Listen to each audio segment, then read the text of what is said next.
Hey, hi, hello, welcome or welcome back to my channel.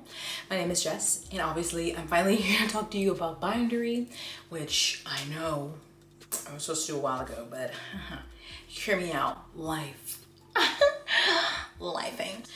But about Bindery, so I made a video. Was it last year already? Jesus Christ, I don't know, I'll link it. And I was saying, is Bindery like a pyramid scheme? And if you don't know what it is, please go back to that video, but essentially it's like a new publishing house, kind of. But their thing is they're selecting influencers. A lot of them are from TikTok, bookish influencers. Some have a platform here on YouTube to essentially be the imprints under this publishing house that is Bindery. But also they're like imprints also function kind of as like a Patreon. There's like different tiers where you can access different things, so they can also post like videos and vlogs and stuff like that. But then I think with the highest tier, again, the first video, you essentially get to kind of be a part of the process for inquiring a new book. So I made that video. People had a lot of questions.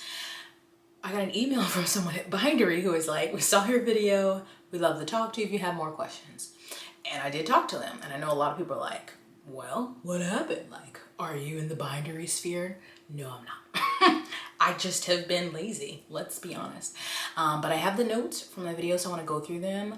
And they were really nice. And they were like, you know, if you have any other questions, we'd love to chat again. I'm like, cool.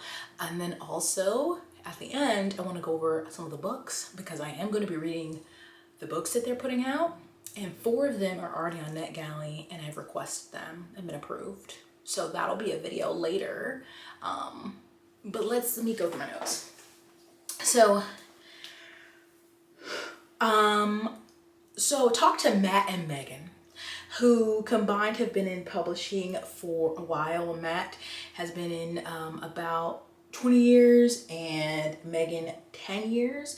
And so she was working for Girl Friday, and she would do coaching of authors to build up their platform and income streams, because you know a lot of publishing nowadays is really dependent on authors having a social media platform, which has issues. But that was something she was doing under Girl Friday. So their whole thing was in creating Bindery that is kind of like a bookish Patreon-esque. And so in their hopes in inviting these influencers right now is they already have an audience, and they would like to expand in the future to invite more thriving communities to create imprints, because these people they've already chosen already have very engaging and larger platforms on TikTok. So they're like, well, if they are supporting this creator, then that author's book they're inquiring kind of already has a built-in fan base, or like I don't know what you would call it, for like sales essentially. And so here's it goes. Going through the notes, acquisitions. So they're saying they work with literary agents. So these incoming authors have agents. So right now you do have to be agented. So what they call the creators under Bindery, they call them tastemakers, which I don't know how I feel about it. But what they said was they want to empower tastemakers to be in charge of what's getting published, because they're directly connected to the readers. So they decide what gets published. So they already have these large platforms. They already have this connection with their audience. And so they're saying, like, why not be in charge of deciding what is the next book to be published if you already like basically have your pulse on the you have your finger on the pulse of the bookish community. So they're starting with agented submissions, and then they had an indie pitch fest. So there are people who already had their stuff pitched, and now some of those have been picked up. And again, those books are coming out in the fall, I think in October. They're not, the people higher up are not filtering the manuscripts. That decision rests with the tastemaker. So essentially the content creator is the one who would filter through the manuscripts, and the higher ups do have like veto power. So if like a super harmful book came in that was spouting, you know, very racist or anti-LGBTQIA rhetoric, like they can veto that. And then the tastemakers or content creators are the ones who can kind of decide how they involve their community. So their community gets to be, they get like the background, behind the scenes of the acquisitions process. So like the cover process, editorial, they can get new blurbs from the books. For editing and design, that is not up to the content creator or tastemaker. That is Girl Friday. Again, this company that Megan came from, they are going to be handling the editing and design. The tastemaker or content creator is just engaging the community along the way, but they're not managing that part. And so obviously a part of their kind of ethos and mission in running Bindery is to bring more marginalized voices to the forefront. And they have a range of different content creators of different marginalized groups, which I think is great. I think the problem, however, is that inherently humans are going to be humans, whether it is a big five publisher or it is this content creator who's built a platform. Humans are going to be humans, and we all have our own prejudices, some we may not recognize. And so I feel like there's no way for it to be 100%, you know, equal across the board. This may be a better way than Big Five, but that doesn't mean that everyone's gonna get a fair shot. That's just my opinion, because we just all have our prejudices, and sometimes it takes a lot of time for people sometimes to like really dig deep and see all of them. I don't know if you ever are able to actually realize all the different prejudices you hold, but I just think that's always going to be something there. So could still be better than Big Five. I don't know. But so they are going to have sensitivity reading in the developmental editorial process, you know, to flag things that may be like, whoa, we need to look at this again. And so to get started, they did have to raise money, you know, as a company, but now that the tastemakers have these Patreon-esque tiers, that money, or at least 50% of that membership revenue, is going into the publishing budget. So not 100% comes from membership, but some will come from, you know, book sales, and obviously they independently raised money. So they can't guarantee the author's going to have a bestseller, but they feel like this model is going to help get books to reach readers who will actually like them. So if the content creator knows what their audience already likes and they are getting manuscripts, they can be like, this one is really going to gel with my community, and maybe choose that one. So then that book is already has a built-in audience, and then that audience also spreads it. So they're thinking that this setup will give them a better chance to have a bestseller. So like I said, with Girl Friday, they'll be creating brands and logos that will be on the spines of the books like a traditional publisher. They don't have a number of how many imprints they want. They're starting slowly at first. I forgot how many they have so far. And so when I wrote this, I didn't clarify to myself when it says will be on the spines of books like a traditional publisher. I'm assuming that means their imprint names, because like all of these people have their own imprint name. But I find that interesting because when I went on NetGalley, I at first wasn't looking for this book, but I saw a cover and I was like, oh, that looks interesting, clicked on it. And it said Easy Cat Press, which I remembered as one of the people who's a Bindery influencer. But then when I requested it, and it came through, it only says Bindery, and so the other ones too. So I just thought that was interesting, because obviously Bindery is like the overall, but still, if you request a book on NetGalley, like they have the big five publishers, but then they have all of their imprints. So I thought it was interesting that I no longer see that. I'll go back and double check, but I feel like on all four that I got approved, it just says from Bindery. It does not have the name of the press, but again, that's just on NetGalley. So my notes do say every book will have different rights. More will be determined by the agents. And so like rights, especially with, in terms of like audiobooks and stuff. So right now the audio rights are going to depend on their agents. They have limited term options, like 6 to 9 months. If they can't sell it, they'll revert to authors or agents. Same with film rights. So I guess if the book, they want it to be made into audio or film rights, that's going to be more with their agent. I put partnership with Bad Robot for IP. What does that mean, Jessica? I should have took better notes. I don't know. But then they have Ingram, which is a big distributor for, I think, a lot of indie presses. Ingram Two Rivers is the distributor, so that's very traditional. So the books will be available in big box stores and shipped to those. So basically, wherever you get books now, you will be able to purchase these. But their whole thing is that they're putting the majority of the control of what book gets to be published in the hands of the tastemaker to change up the industry, and kind of they feel like they're setting them up to be their own like media company. The community members who are basically a part of these tastemakers Patreon kind of thing, they can get different features. I guess it just depends on the tastemaker. So they can be live streams with the author, seeing behind the scenes of how like the book process is going, updates on the progress of the book, creating a relationship between the reader and the author. Certain things can be voted on, like maybe a title, and then the tastemakers themselves in combination with with Girl Friday are going to be controlling beta reading because the books are agented. So it's not a crowdsourced editorial process. It's not like the members of their community get to beta read or get to edit the book. That's going to be handled by Girl Friday mostly. And so tastemakers are not incentivized to abandon a project, but if something happens, the earnings would go into the marketing budget for the author. They can recruit other tastemakers to support the author. It would still come out under the Bindery imprint if for some reason they no longer felt like they wanted to go forward with the project. So there's a lot of cross hype. I wrote tastemakers can hype and support other projects, other tastemakers, and that probably would help each other and the authors. And fall 2024 is the first round of books that are coming out. And I also have here that tastemakers do a lot of marketing on their socials, but Bindery will do NetGalley promo, Goodreads giveaways, and the traditional ways that books are marketed. So they'll get the promo of having Bindery behind them, but also the more organic, I guess, promo from social media.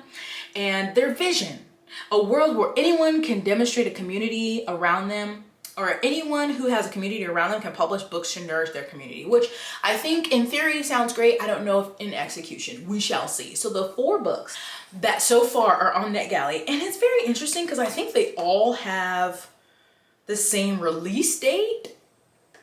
Yes, so I'm looking right now. They all have the same release date, which I don't know how I feel about it, but anyway, all October 15th right now. So there's House of Frank.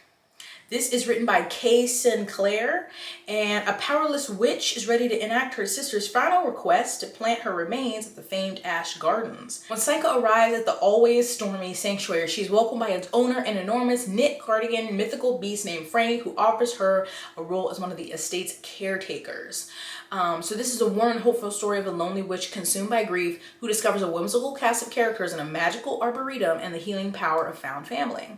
That is, okay, so this one does say pub date, October 15th, archive date, not set, Bindery Books, Easy Cat Press. Inferno's Heir by Tiffany Wang. I think this is a young adult one. This one does not say a press. It just says Bindery Books, but it says, fearing for her life, an outcast princess joins the rebellion against her own kingdom and family, but when playing with fire, someone always gets burned. You know, would I necessarily want to read that one? No, but I'm reading it for this project. Then I have Strange Beast by Susan J. Morris. I really like this cover. Again, this one says Bindery Books. It does not say what imprint, but it said, in this fresh yet familiar gothic tale, part historical fantasy, part puzzle box mystery, the worlds of Dracula and Sherlock Holmes collide in the thrilling exploration of feminine power. So interesting there. And then there was a 4th one. Where the frick did it go? I thought I got approved for it. Maybe not. There's a 4th one. I'm still pending approval on this one. But this one is called And the Sky Bled by S. Haiti. And it just says Bindery Books, but it says, amid the chaos of a dying city ruled by colonizers, 3 rivals, a thief, a slumlord, and an heiress race to find a hidden cache of magic that will decide the city's fate. Okay, I went back just to make sure I didn't miss anything. It's still right here, just says Bindery Books. But then when I went down to marketing plan, it has the whole Bindery partners with influential book tastemakers.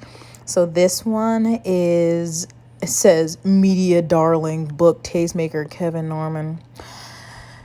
Anyway, so this is, I don't know what the name of their press is, but it does have their name under this book. So let's see for the other ones. Strange Beast, same thing. It just says Bindery books, but let's go to full details and marketing plan. This one says book tastemaker Catherine Budig has 440,000 followers, is the largest community on Bindery to date. Don't know who they are. And then lastly, this one here still says Bindery. And marketing plan.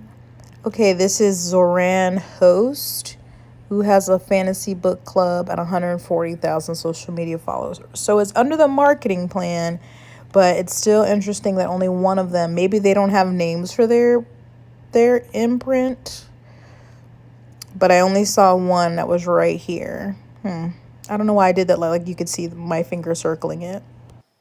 Again, all going to be published October 15th. So hopefully I get approved for the fourth one. And I don't know if those are the only ones coming out in October.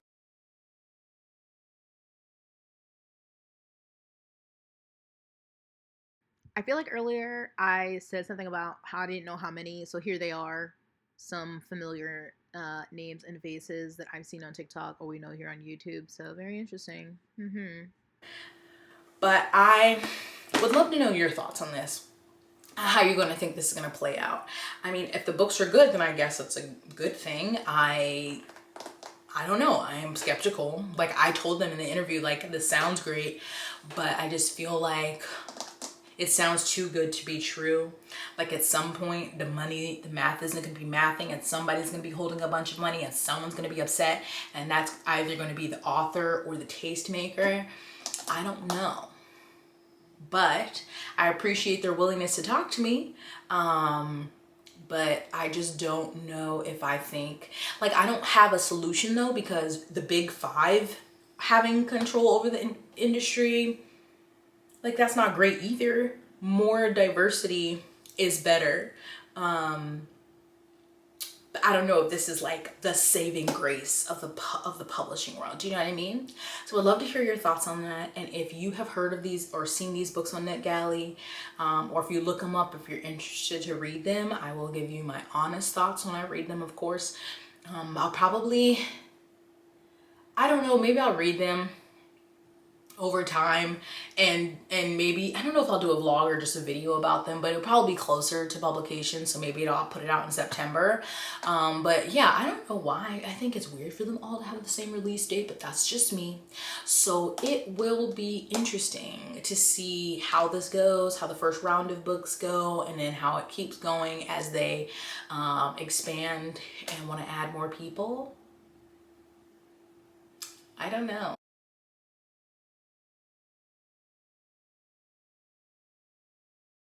I just want to have a candid moment, I guess.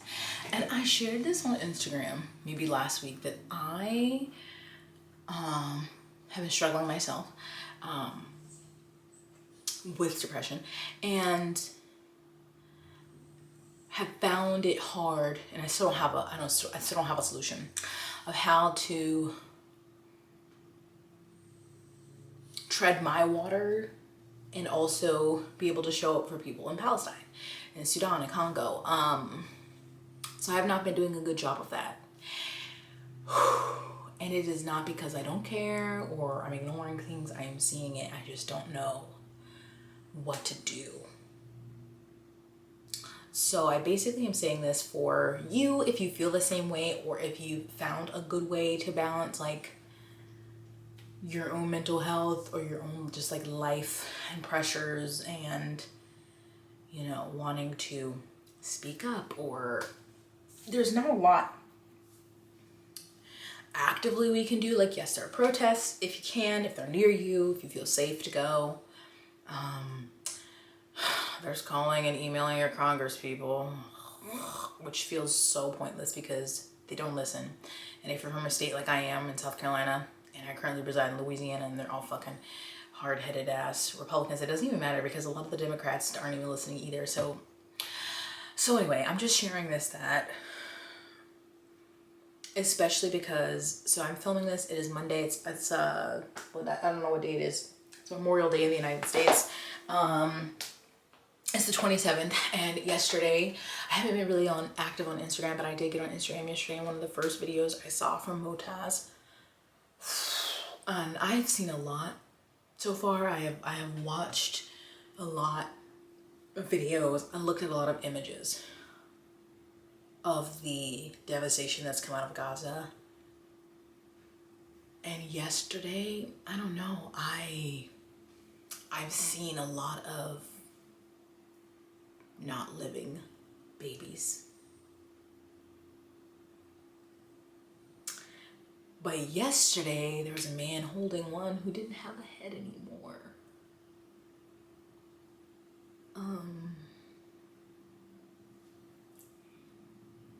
Yeah. I just say this all to say that I don't have the answers. I feel like I feel disappointed in myself because I haven't been speaking up about anything because I've just been in my own pit of despair.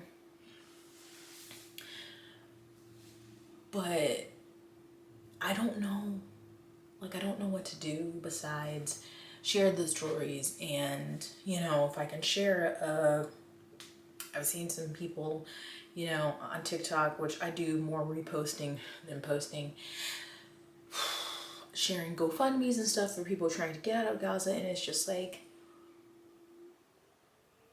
I don't know, I guess it's just unreal to witness this in real time and just think about in what, 5-10 years when they're like, oh my God, how could we let this happen? And I swear to God, if I hear somebody, I might have to punch them. But I don't want us to forget about, here's the thing, there's so many damn atrocities worldwide. It's kind of ridiculous that you have to be like, there's genocides going on at the same time. Like, but we don't, the people in Sudan and Congo aren't able to show us as much of what is happening. So I think that's a reason it's getting less attention. And also, I don't need to go into that it's Black people. So just naturally, there's going to be a less inclination to pay attention. Like that's just a fact. But yeah, I guess just don't forget about them is what I'm trying to say. And I haven't. So if you have any like tips, I guess, or suggestions of anything, let me know in the comments and other people can see. That's all I have for that. So, you know, put your questions or comments down below, your concerns, your thoughts.